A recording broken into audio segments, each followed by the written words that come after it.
Frac Alsace a acquis 4 de mes œuvres en 2019 et en 2020.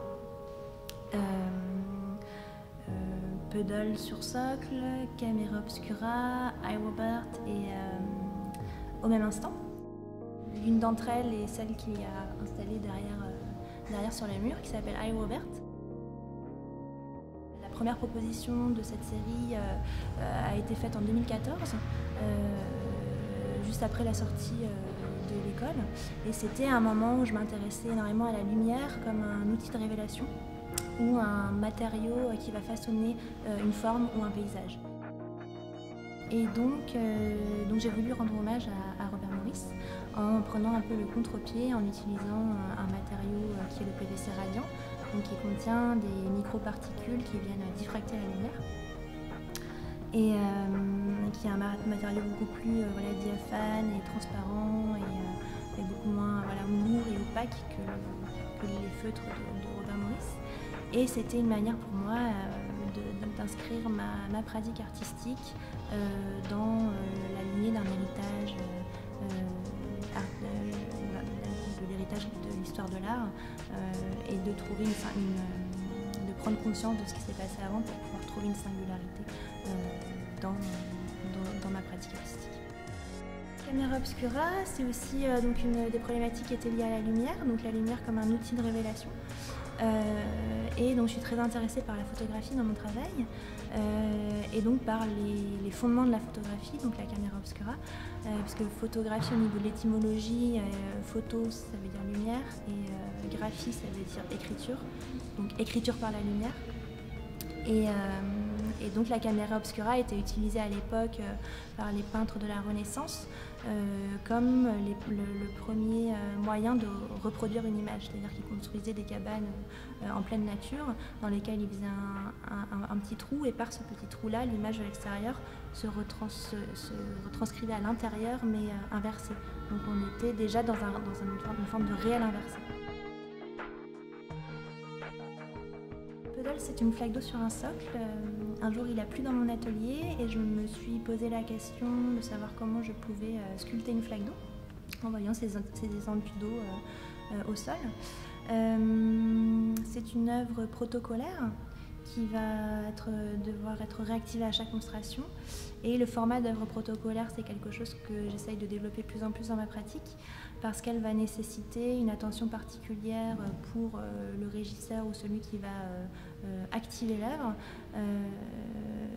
et aussi qui va convoquer pour le coup ici une forme de lenteur dans la réalisation et ici aussi dans la réception de l'œuvre. Après, c'est une œuvre en situation de pleine vie, donc c'est-à-dire qu'elle est condamnée à sa propre disparition en raison de l'évaporation de l'eau. Et tout l'espace environnant va aussi se retrouver sur la surface de l'eau, qui va faire office de surface de réfractation. Le test de Rorschach, c'est vraiment ce qui est utilisé en psychologie pour déceler un peu le secret de l'âme et de la personnalité. Et j'ai choisi cette forme-là parce que pour moi, quand on regarde une flaque d'eau, c'est un peu comme quand on regarde un nuage, c'est-à-dire que chacun va avoir une interprétation très personnelle de ce qu'il est en train de voir. Et un peu comme quand on regarde un test de Rorschach, on peut y voir un papillon, une chauve-souris, des bonhommes. Et donc, du coup, en fait, pour moi, c'est le phénomène de la pareidoïdie, c'est-à-dire que le cerveau humain est en capacité de créer des liens entre des formes aléatoires et des formes déjà référencées.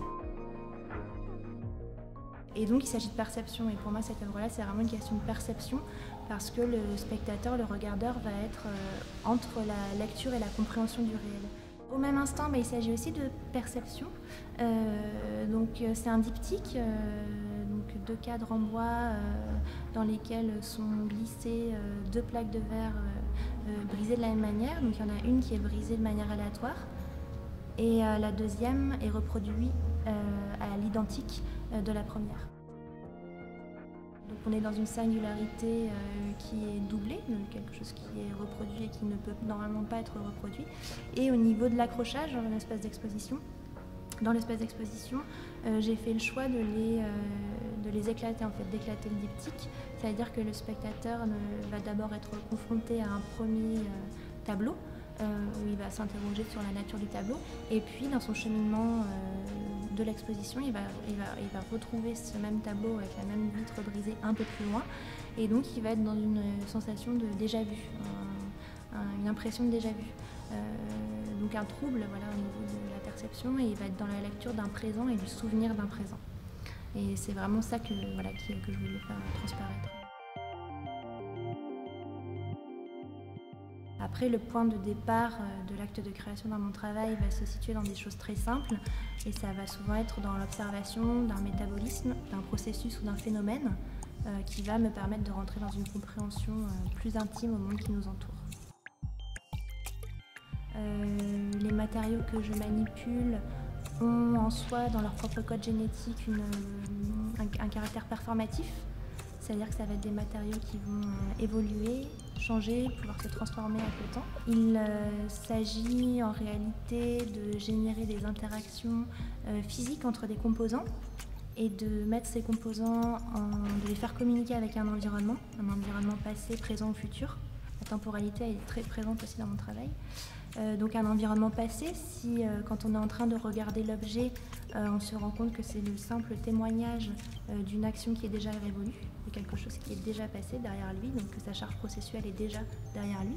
Présent, si on se rend compte que l'objet tel qu'on le voit est en train d'évoluer au moment où on le regarde, c'est-à-dire qu'il interagit directement avec son environnement et que c'est l'environnement qui va activer l'objet qu'on regarde. Voilà, après, dans tous ces cas de figure, l'objet pour moi est une incarnation d'une forme de temporalité, et je vais essayer de me saisir de cette temporalité-là pour créer de la surprise ou de l'étonnement.